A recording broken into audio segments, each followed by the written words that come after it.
salaamaaleykum mbokki internet yu DMTV ñoo ngi leen di nuyu bu baax a baax di am mbégte ak contentement di leen dalal fii ñu leen daan dalale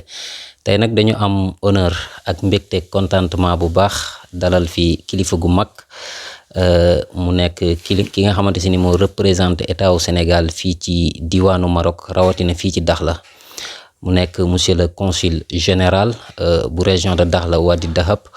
muy son excellence monsieur Babou Sène tey jii ñu fekk si ko ci këram fas yéene waxtaan ak moom kon dañuy jox kàddu gi monsieur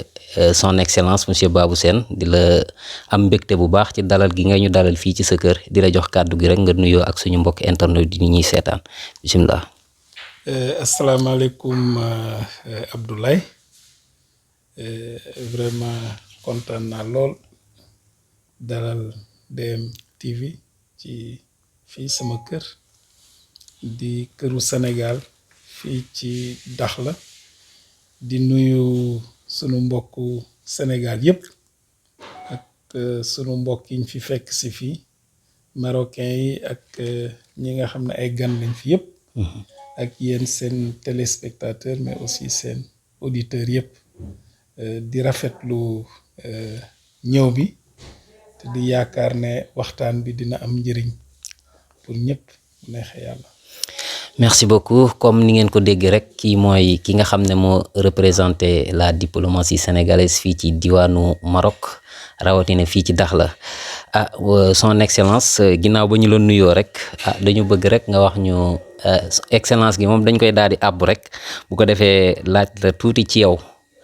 premièrement nga baaxee Sénégal yi rek tey buñ doon laaj kan mooy monsieur Babou Sène maanaam nga wax ñu tuuti rek ci sa jaar-jaar ak kan mooy Babou Sène daal. merci Abdoulaye xam naa wax ci sa bopp moom dafa xaw a diis tuuti mais ab ndongol Sénégal la boo xam ne maa ngi ci liggéey bi depuis pratiquement plus de 30 ans nekk fonctionnaire u ministère affaires étrangères ci catégorie bi ñuy wax chancelier donc génne école nationale d'administration donc ñu affecté ma fële ministère affaires étrangères ma def service yu bari foofu mais aussi def ay yenn poste à l'étranger comme ministère bi dafa am aussi liggéeyukaay Dakar muy ministère affaires étrangères ak aussi liggéeyukaay à l'étranger muy ci consulat yi ak ambassade yi mais aussi am na beneen façon bu ñuy wax représentation permanente maanaam genre ambassade la buñ ko mënee wax noonu yoo xam ne nag ñoom ñu ngi ci liggéey ak organisation internationale yi daal maanaam ay ONU ay Union africaine ak ay Union européenne ak yooyu am nañ fa ay représentation aussi donc ma jaar France def naa France mais aussi def naa aussi États-Unis waa donc France nag ñaari consulat laa fa def Paris ak Bordeaux et puis bi ma paree ma ñibbi Sénégal ñu affecté waat ma New York ci représentation permanente ba cette fois-ci bi doon liggéey ak Nations Unies donc bi ma paree foofu yàlla baaxe ma aussi mbooloom xeet yi aussi wóolu ma élire ma li ñuy wax comité du budget te ñu gën ko xam ci comité consultatif pour les questions administratives et budgétaires. maanaam Nations Unies mooy mbootaayu xeet yi waaw. mbootaayu xeet yi am naa chance liggéey naa fa juróom-benn at ci comité consultatif boobu mais ci sigle anglais bi lañ ko gën a xam nag parce que presque sigle français bi moom ñu bari xamuñu ko parce que organe bu xaw a làqu la parce que moom day conseiller état membre yi maanaam mbootaayu xeet yi ci lépp lu jëm ci mbirum xaalis ak administration bi yooyu maanaam ci seen siège bi nekk États-Unis wala fan ci Nations Unies par exemple. waaw ci siège bi ci boppam à New aux York. États-Unis ok. waaw aux États-Unis def naa fa juróom-benni at foofu ñu élire ma vraiment en tant qu'expert indépendant mais aussi ma représenter sama dëkk ak aussi Afrique di défendre ay intérêt wu Afrique ak Sénégal ci programme aux Nations Unies yi ñuy tëral voilà di ñuy def aussi contrôle ci nan la ñuy dépenser xaalis bi nga xam ne mbootaay xeet yëpp ñooy cotiser pour doxal ONU donc ci comité ba ma nekkoon nag yàlla defal na ma fa chance parce que dem naa ba nekk ci topp ci président bi maanaam vice président bi pendant 4 ans donc bi may bàyyi boobu vice président laa bàyyee muy une première pour un Sénégalais également man maay nag ñaareelu Sénégalais bi dem bi dugg ci comité boobu voilà le premier année ba mu fay dugg yàlla def na ne année boobu laa juddu. loolu kon war na yàgg 45 ans après. ma dem remplacer ko ndeysaan foofu ma nekk ñaareelu Sénégalais. bi dugg ci foofu mais aussi premier Sénégalais bu nekk membre du bureau. Et avant ça également en tant qu'expert au Sénégal bi ma nekkee mission permanente aussi man maay premier Sénégalais bi nga xam ne aussi dugg na ci bureau li ñuy wax 5e commission des Nations Unies assemblée générale da xam nga dafa am ay commission donc commission pour les questions administratives et budgétaires ñu koy wax 5e commission donc yàlla def na man maay premier Sénégalais bu nekk membre du bureau vice-président de la 5e commission lors de la 63e session donc des Nations Unies. Merci beaucoup CV bi day monsieur le consul riche na trop donc kon loolu moom day daal di doon mbégtewaat rek ci Sénégalais yi nga xam ne ñoo nekk ci Dakhla ndax vraiment ku dem ba liggéey ci foofu noonu ci mbootaayu xeet yi rek vraiment nit ku am xam-xam la te ku am expérience la donc kon loolu chance la ci ñun ñu am consul bu mel noonu. bu ko defee ñu dugg rek ci li nga xam ne mooy liggéeyu consul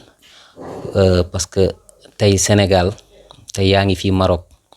nekk ci région de Dakhla Ouad Dahab mu nekk consulat bu bees bu ñu fi ubbi bu yàggul dara léegi mu nekk 2e consulat bu Sénégal fii ci royaume du Maroc relation diggante Sénégal ak Maroc nan la demee noonu ba Sénégal war fi mën a am ñaari consulat bien vrai que ne sax dëkk yi sore na diggante Dakhla ak Casablanca fi consulat beneen consulat bi nekk sore na trop mais lan nga ñu mën a wax ci loolu daal. waa di sant yàlla rek mais aussi di sant autorités yi à commencer par le président de la République son excellence monsieur Macky Sall ak aussi ministre am affaires étrangères madame Aïssata Tall Sall parce que loolu décision wu président la. Mais aussi boo xoolee c'est tout à fait normal xam nga ñun ak Maroc moom yéen ñi dëkk fii même ñi nekk Sénégal xam nañ ne ñun ak Maroc dañu am lu ñuy wax relation séculaire donc suñuy relation dem na au-delà balaa ñu am indépendance de tout temps parce que xam ngeen ne ñun ñu ngi ci Sahara bi en fait boo xoolee carrefour la mës a doon parce que xam ngeen ne ñun ci empire du Mali la ñu bokkoon ak empire du Ghana. Donc yooyu xam nga ay Tombouctou ay Gao ñoo nekkoon dëkk yu gën a mag foofu empire du Songhai nga xam ne actuel Mauritanie la nekk donc demalante bi entre Maghreb en général ak Sénégal ak yeneen dëkk yi Afrique yi dañu yàgg donc ñu duggante bokk ay njaboot commerce bi di dox et cetera ba ñu amee indépendance nag alors l'acte fondateur ci vraiment li tax ñuy wax Sénégal ak Maroc seen relation dafa spécial mooy l'accord d'établissement de 1964 loolu nag président Senghor ak le roi Hassan II ñoom seeni gouvernement ñoo xaatimoon accord boobu au mois de mars le 27 mars 1964 ba ñaari dëkk yëpp nag ratifié nañ accord boobu donc accord boobu nag moom moo lal suñuy relation mu nekk nag ay relation yoo xam ne damay wax ne des fois ça va au-delà de l'amitié non seulement ay xarit lañ mais aussi ay mbokk lañ ay alliés lañ alors ci kaw loolu moo tax nga gis ne Sénégal ci dëkk yi njëkk a ubbi ambassade bi ñu amee indépendance la ñu bokk fii ci Maroc ñu dem ba am consulat à Casa mais spécificité relation Maroc ak Sénégal moom moo tax aussi ñu ubbi consulat fii ci Dakhla xam ngeen yéen ñi fi nekk ak waa Sénégal xam nañu Dakhla li mu amee solo ci royaume du Maroc mais aussi ci Sénégal moo tax Sénégal ak Maroc décidé ñu ñëw installé wu fii di gën a pour relation yi gën a ratax sunu diggante mais aussi en même temps aussi sénégalais yi nekk dans les provinces du sud aussi ñu mën leen gën a taxawu gën leen mën a def seen promotion ak aussi gën a assurer seeni protection également donc ñun nag ubbi nañ depuis le avril la ñu ubbi consulat bi lañ ko inauguré Aïssata Tall Sall ministre Aïssata ñoo ngi koy Tall Sall moo ñëwoon sax fekk ñun yéen a ngi koy ñoo ngi ko fàttaliku couvrir moo ñëwoon couvrir woon ngeen ko ndeysaan gis naa image yi sax ci kii YouTube bi alors donc mais réellement donc man mois de novembre septembre lañ ma nommé ma jël service le 8 novembre ñu commencé nag liggéey bi réellement le 1er décembre la ñu ubbi réellement fekk ñu defar kayit yëpp commencé nag di délivrer les services depuis lors. waaw léegi comme par exemple ñu leeral rek consulat bi dafa nekk fii ci région de Dakhla Ouad Dahab mais nekkul ne consulat bi Dakhla rek la couvrir yaatu na comme par exemple fan ak fan. waaw ñun dinañu couvrir fii ba Layoun keroog xam nga war ngeen ko yëg demoon naa Layoun seeti aussi sunu mbokk sénégalais yi nekk foofu parce que xam nga Maroc aussi dafa rëy diggante ñun ak Casa rek 1800 kilomètres la c'est presque 2 heures de vol alors moo tax ci ni ñu defaree liggéey bi au moins ñun ñi nga xam ne ñun ñoo nekk fii ñuy jéem a couvrir dëkk yi gën a jege ma waxtaan si nag ak consul général bi nekk Casa ñu defee liggéey bi noonu ñun aussi dañu dem ba Guelmim aussi maa ngi fay waaj wax woo naa sunu mbokk yi nekk foofu ba bu neexee yàlla bu ñu paree ci korité bi dinaa dem aussi seeti leen yóbbal leen aussi nuyoo président Macky Sall ak aussi gouvernement bi yëpp woon leen ne ñu ngi fi nous sommes là également pour eux. Merci beaucoup bu ko defee comme wax nga ko ci sa biir yi wax rek ndax nit nga koo xamante si ni yàgg nga doon fonctionnaire yàgg liggéeyal état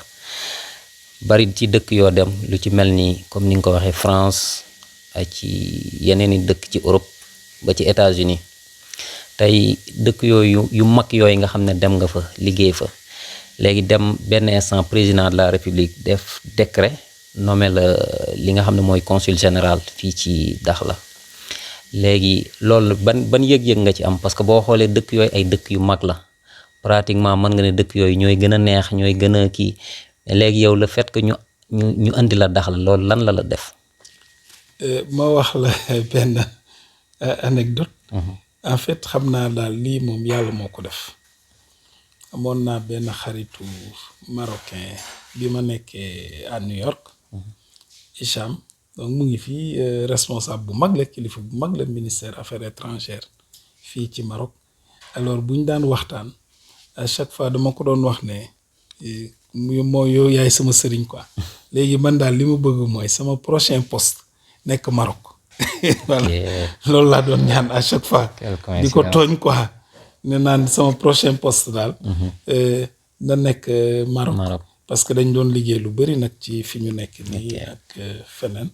alors mu ne ma muy wax ne non boo naree nekk Maroc moom na nekk Dakhla ma ne ko nous on n'est pas présent à Dakhla donc moo tax gis nga li yàllay def ndikete mosuma xalaat loolu xalaat ne dinañ ubbi fii consulat man sama ambition moo doon en tout cas balaa may retraité ma mën a ñëw liggéey si Maroc parce que ndax sama xarit boobu far vraiment président de la République ci proposition au ministre des Affaires étrangères donc jël ma dénk ma consulat bi muy consulat bu bees muy ouverture mu neex ma lool nag parce que balaa may ñëw fii au moins assuré naa intérim inspection des services donc loolu tax na ma visiter dëkk yu bëri aussi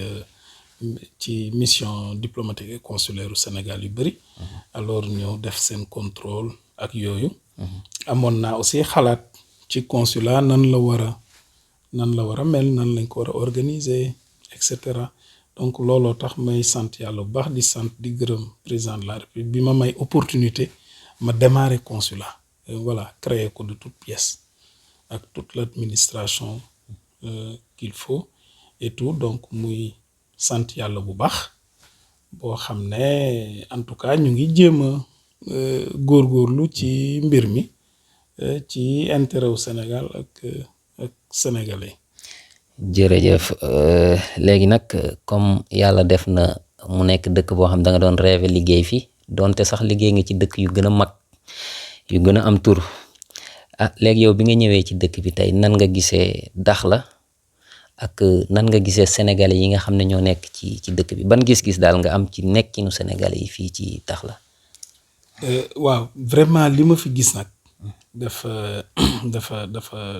dafa am solo lool. waaw parce que nag à part ci xam nga ñun suñu liggéey yi rek waaw parce que sama liggéey aussi surtout bi ma nekkee Nations Unies permettre na ma j'ai fait beaucoup de pays voilà j'ai visité plus de 70 pays yoo xam ne rencontré naa fa ay sénégalais ci condition yu ne voilà donc mais fii li ma fi gis dëgg-dëgg aussi relation entre Maroc ak Sénégal aussi nekkinu sénégalais yi fii aussi reflété na ko parce que dëgg-dëgg en tout cas fii à Dakhla bi nga xam ne commencé naa ko miin dëgg-dëgg yaatal nañ sénégalais yi waaw amu fi benn en tout cas kenn mësaguma rapporter benn phénomène discrimination bala leneen au contraire ñii aussi xaw ma nan la ñuy waxee teraanga ci naar mais aussi loolu moom seetlu naa ko fii voilà que daal nit ñi ubbeeku nañ et puis sénégalais yi fi nekk aussi daje naa ko waali bi daje naa ko autorité yu bëri mais autorité yooyu yëpp dañuy rafetlu nekkinu sénégalais yi fii di leen gërëm di leen sant ba pare nag di ma wax ne ñoom dañ bëgg encore sénégalais yi toog fi sax waaw dañ bëgg toog et puis nañ ñëw toog liggéey fii am na liggéey et cetera waaw te aussi ñu am chance nekk nag ci dëkk yi nga xam ne dëkk Dakhla bi région bi moom mooy dëkk bi gën a am croissance économique ci Maroc. En 2020 ñu ngi woon ci 7,8% de croissance régionale alors que au niveau national ñu ngi ci 3,2 ci même période bi donc ça veut dire que dëkk boo xam ne la buy avancer et gis ngeen yéen ñi fi dëkk gis ngeen ne ñu ngi fiy investir massivement dans les infrastructures vraiment dans l'économie en général et puis il y a beaucoup de grands projets yoo xam ne ñu ngi fiy ñëw projet yu ba mag a mag sax yoo xam ne am nañ solo lool ci voilà dinañ am solo ci dundinu dëkk bi mais aussi dundinu dëkk sénégalais yi fi nekk également mën naa ci wax port bu bees port en eau profonde comme bi ñuy def Ndayane Sénégal bi fii aussi dina am Dakhla Atlantique port bi nga xam ne port en eau profonde la avec une zone d'activité de 1600 hectares aéroport bi dinañ ko defaraat les routes ñu ngi ñëw Tiznit Dakhla mu ngi ñëw Layoun Dakhla aussi ñu ngi koy yaatal et puis le phénomène des hôtels yu bëri ñu ngi installé wu fii écoles yu bëri ñu ngi ñëw tourisme bi ak yooyu en matière d'éducation gis nga ils ont attiré des étudiants étrangers dont beaucoup de Sénégalais donc dëkk bi daal am na avancement waaw am na aussi espoir yu mag yu ñu placé ci dëkk bi ok waaw comme ça ñu dem ci Sénégalais yi rek Sénégalais yi nga xam ne ñoom ñoo fi nekk léegi ñoom lañ bëgg nga wax leen tey lan mooy rôle consulat ak ay compétences am pour ñu gën a xam pour ñu gën a maîtriser consulat liggéeyam ak compétence consulat en général. waaw consulat nag lu yàgg la. waaw mën nañu wax sax ne en fait consulat yi ñoo njëkk ambassade yi parce que yàlla dafa def demlante bi ci commerce la njëkkee échange le commerce alors donc consul yi en général bu yàgg ba ci port yi lañ doon nekk. parce que port yi xam nga ñoo njëkk ba avant avion. port moo amoon nit ñi gaal lañ doon jël ak yooyu. donc alors bu ñu fa nekkaan en général dañuy toppatoo seen mbokk yi nga xam ne dañ fay nekk di jéem a renforcer le commerce boobu. nit ñi bouger guñu. amagul mouvement des personnes. d'accord boobu marchandise kese ak ay relation ak yooyu gaal yi la woon jaay ak jënd la woon daal. mais léegi gis nga dem nañ ba mu évoluer. ba ambassade yi ñëw consulat yi ñëw aussi nit ñi commencé di dem yeneen dëkk di fa installé wu. voilà donc bi ñu demee ba nag récemment. après peut-être 50 ans il y a 50 ans juste le consulat yi. en fait commencé nag di gën a màgg. et puis temps yi nag encore ñu gën a màgg encore parce que nit ñaa ngi gën a bouger. di dem di installé wu. alors moo tax Sénégal nag vraiment champion la ci loolu. te loolu c'est du temps du président Senghor du président Abdoulaye Wade du président Macky Sall bi nga xam ne gën na ko yaatal. actuellement nous avons 14 consulats généraux. ak benn consulat. donc parmi les 14 consulats généraux président fexe Dakhla am consulat général. waaw Dakhla consulat général la comme consulat généralu Casablanca. voilà liggéeyu consulat nag dafa bëri pàcc yu bëri. am na pàcc bu ñuy wax protection et promotion des Sénégalais. maanaam ñëw toog ci dëkk bi di toppatoo mbiru Sénégalais yi. toppatoo mbiru Sénégalais yi nag. ci fànn yëpp la. vraiment ci seen dundin. ci seen liggéey. ci seeni njaboot. mais aussi ci bépp jànkonte problème boo xam ne ñu ngi koy jànkonteel. donc dañoo war a taxawu Sénégalais yi ci seen lépp. ci seen condition de séjour ak yëpp. loolu dafa am solo. ci biir Sénégalais yi nag état civil daf cee am solo. te loolu moom vraiment lu am solo la état civil maanaam dundu naissance. décès mariage yooyu yëpp. alors wàllum këyiti. mais aussi ci bu ñu weesoo foofu aussi am na këyiti ay passeport carte d'identité pour dans certaines ambassades xam naa dinañ ci wax ak consulat. loolu mooy protection et promotion des Sénégalais. mais aussi beneen pàccu consulat aussi dafa nekk développement des relations économiques et commerciales. parce que loolu aussi mooy diplomatie économique. donc bu waroo ñëw rek topp rek di toppatoo Sénégalais yi. mais aussi di fexe. fa nga nekk relation ya waa dëkk ba ak business ba nekk foofu gën a am dayoo ak Sénégal. donc loolu mooy wàllum vraiment. maanaam daal bu am solo la. waaw maanaam daal kon rôle consulat wala rôle consul moom ci boppam. du rek toog di defaral sénégalais ay kayit ak yu ni mel mais tamit dem ci ñi nga xamante si ni ñooy waa réew mi waa dëkk bi mu nekk maanaam di gën a rattaxal diggante bi ak Sénégal muy moo xam ci wàllu économie la ak lu mën a doon loolu tamit aussi ci rôle consulat la bokk. loolu pàcc bu am solo la. te convention de Vienne de 63 sur les relations consulaires aussi daf ko prévoir. donc le développement des relations économiques et commerciales. alors donc loolu lu am solo la mais aussi consul aussi notaire la parce que day def ay actes notariés. consul aussi mën nañu wax ne officier d'état civil la. parce que mën na def mariage. maanaam maire mën naa takk sëy.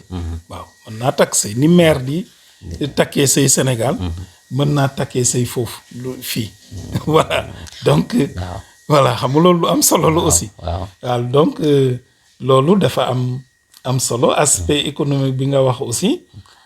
consul bi warul rek toog bureau rek di recevoir Sénégalais. dafa war a génn.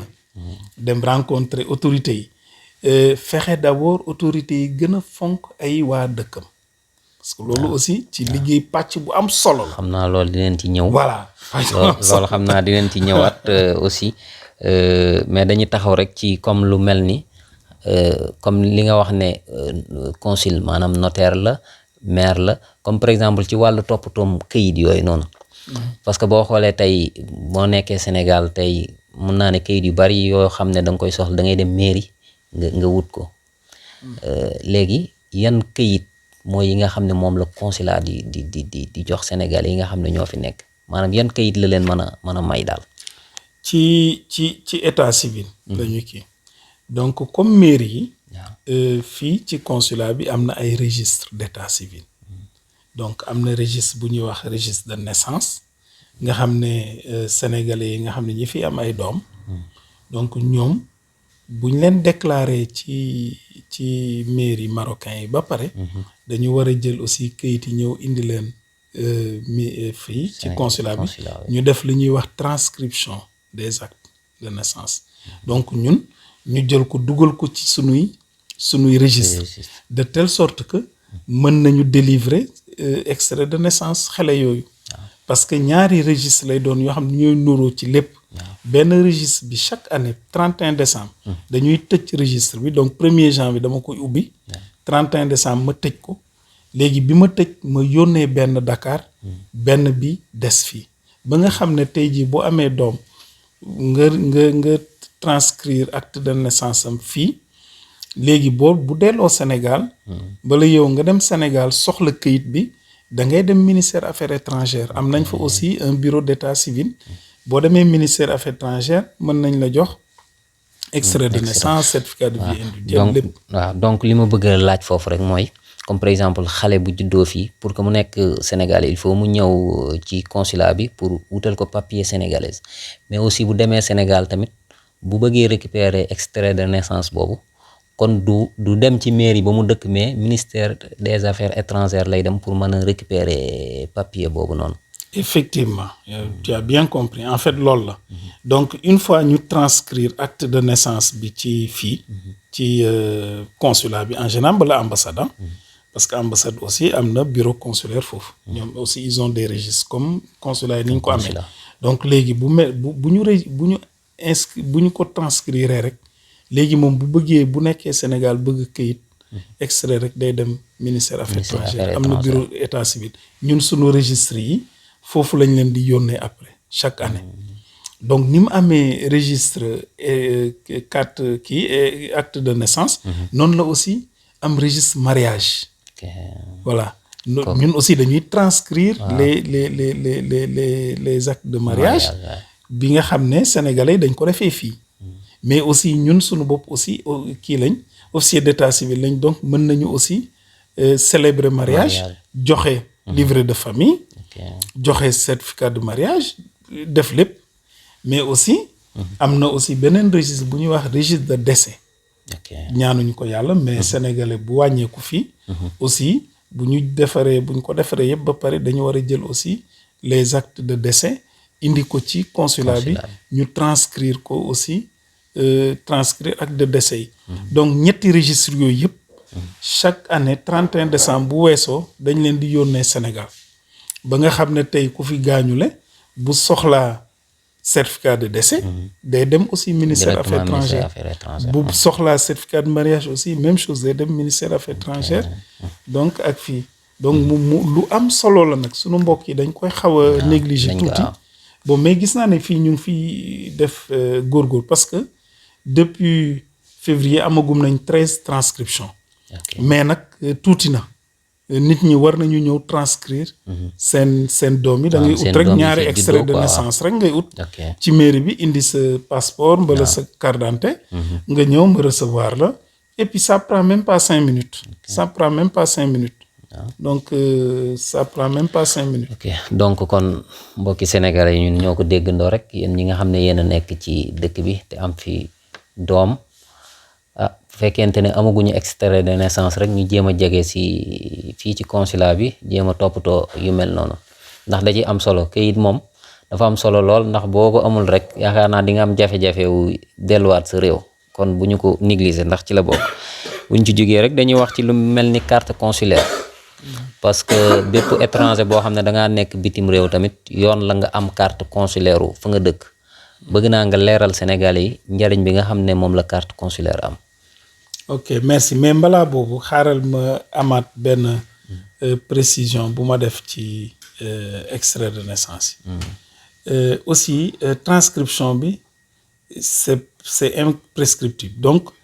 c'est-à-dire que même bu fekkee ne doom bi am na 10 ans.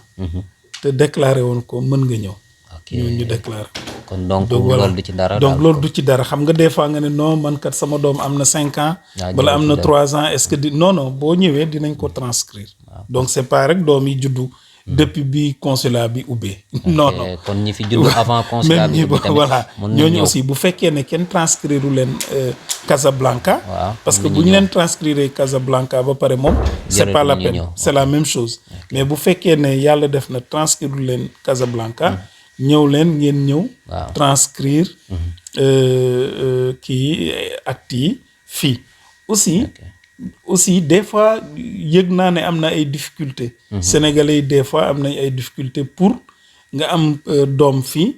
mu juddoo fii des fois nga dem ci mairie marocain ñu naan la ay ana certificat de mariage beeg. est-ce que sëy ngeen ak yooyu. loolu aussi ñaari cas yi ma ci am j'ai pu régler ça ak ñooñu parce que won naa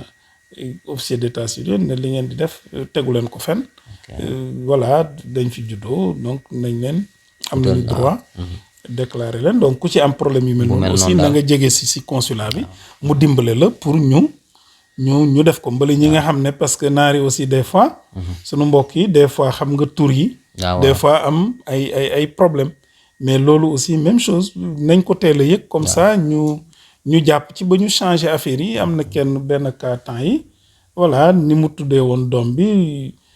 mu dem ci état si ñu bind lu leen neex mais voilà on a insisté ba ñu changer ko parce que dama leen di wax ne nañu xam ne aussi doom nawle la voilà doom nawle la donc te aussi xam nga état civil c'est pour l'avenir donc de telle sorte que buñ ko négliger waa suñuy doom suñuy nawle lañ donc bu ñu juddoo fii nañ leen transcrire parce que on ne sait jamais dëkk yi dañuy évoluer loi yi day changer donc on ne sait jamais moo tax loolu moom bëggoon naa ko ci dolli. waaw kon ñu bàyyi ko xel rek sinon rek loolu boo ko wutul rek da ngay am problème mu papier après. kon donc loolu c'est très important ñu bàyyi ko xel bu baax a baax. ok bu ko defee ñu ñëw. te aussi juddoo fii. des fois xam nga xale yi dañu am ambition léegi. waaw xale bi mën na bëgg a dem nekk président ëllëg. waaw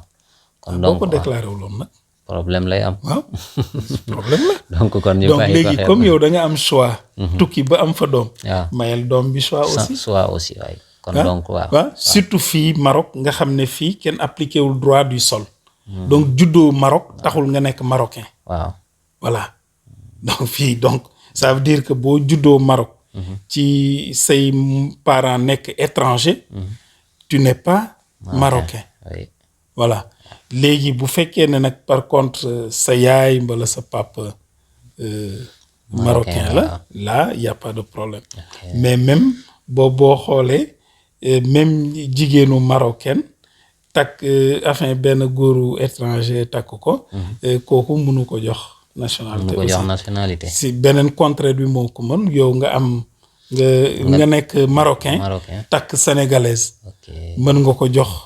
la nationalité marocaine daal ñoom deret bi voilà deret voilà mais yow góor nga am jabaru marocaine taxul nga am nationalité marocaine donc à fortiori maintenant juddoo fi rek taxul nga nekk marocain donc seen doom yi juddoo fi bu fekkee ne yéen ay sénégalais ngeen amul leen nationalité marocaine donc seen doom yi du ñu ay marocain donc d'où la nécessité ngeen ñëw transcrire leen encore lu am solo la pour ñu préciser ko aussi nit ñi xam ko waaw xamee ko noonu léegi bu ñu ñëwee ci carte consulaire carte consulaire lu am solo la parce que dina permettre identification et je précise que d'ailleurs depuis 2021 d'ailleurs c'est obligatoire hein xam nga dëkk bi ñu nekk nii par exemple Maroc ñoom seen carte consulaire aussi c'est obligatoire Maroc boo nekkee marocain de l'étranger boo amulee carte consulaire duñ la defal benn service alors fii Sénégal aussi jël nañ décret 2021 donc boo xam ne la carte aussi c'est obligatoire c'est obligatoire donc léegi nag moo tax nit ñi war a ñëw ut si ko donc boo ñëwatee pour ut dara dañ lay wax ne utal carte consulaire également bon bien que nag xam nga ñun moom dañuy masla dañuy kii et cetera au moins pour yombal affaire yi quoi donc carte consulaire bi pour identification la dina tax ñu xam ne Babou Sène mii kat mu ngi Maroc mais aussi vis-à-vis des autorités wu dax yi mbala fi nga nekk